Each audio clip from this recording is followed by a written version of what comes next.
नमस्कार दोस्तों, जानते हैं इस वर्ष की हरियाली तीज कब है। पंचांग के अनुसार इस साल हरियाली तीज 7 अगस्त 2024 बुधवार को है। सावन महीने के शुक्ल पक्ष की तृतीया तिथि पर 6 अगस्त 2024 को रात 7:52 से आरंभ होगी। तृतीया तिथि का समापन 7 अगस्त 2024 को रात 10:05 तक है। हिंदू धर्म में सावन माह में इसमें पड़ने वाले त्योहारों का काफ़ी महत्व है।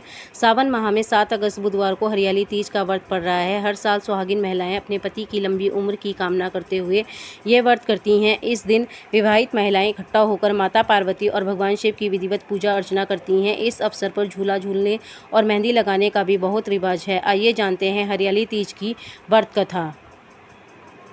पौराणिक मान्यताओं के मुताबिक हरियाली तीज की व्रत कथा स्वयं शिवजी ने माता पार्वती को उनका पिछला जन्म याद दिलाने के लिए सुनाई थी। भगवान शिव ने मां पार्वती से कहा था कि हे पार्वती, कई वर्षों पहले तुमने मुझे पाने के लिए हिमालय पर्वत पर घोर तप किया था। कठिन हालत के बावजूद भी तुम अपने व्रत से नहीं डिगी और तुमने सूखे पत्ते खाकर अपना व्रत जारी रखा था, जो कि आसान काम नहीं था।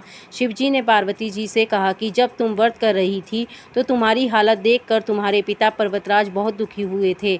उसी दौरान उनसे मिलने नारद मुनि आए और उन्होंने कहा कि आपकी बेटी की पूजा देखकर भगवान विष्णु बहुत खुश हुए हैं और उनसे विवाह करना चाहते हैं। पर्वतराज ने नारद मुनि के इस प्रस्ताव को तुरंत स्वीकार कर लिया, लेकिन जब इस प्रस्ताव की जानकारी पार्वती को हुई थी तो पार्वती बहुत दुखी हुई, क्योंकि पार्वती तो पहले ही शिवजी को अपना वर मान चुकी थी। मान्यताओं के अनुसार शिवजी ने पार्वती से कहा कि तुमने ये सारी बातें अपनी एक सहेली को बताई। सहेली ने पार्वती को घोर जंगल में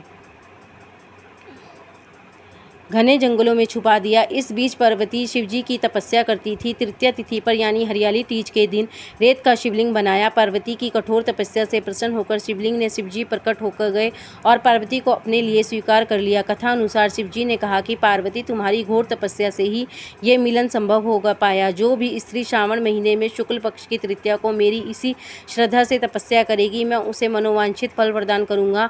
मान्यताओं के अनुसार पार्वती ने भगवान शिव को पाने के लिए 107 जन्म के लिए मां पार्वती की कठोर तप और उनके 108वें जन्म में भगवान शिव ने उन्हें अपनी पत्नी के रूप में स्वीकार कर लिया। तभी इस व्रत का आरंभ हुआ। देवी पार्वती ने भी इस दिन के लिए वचन दिया कि जो भी महिला अपने पति के नाम पर इस दिन व्रत रखेगी, मैं उसके पति की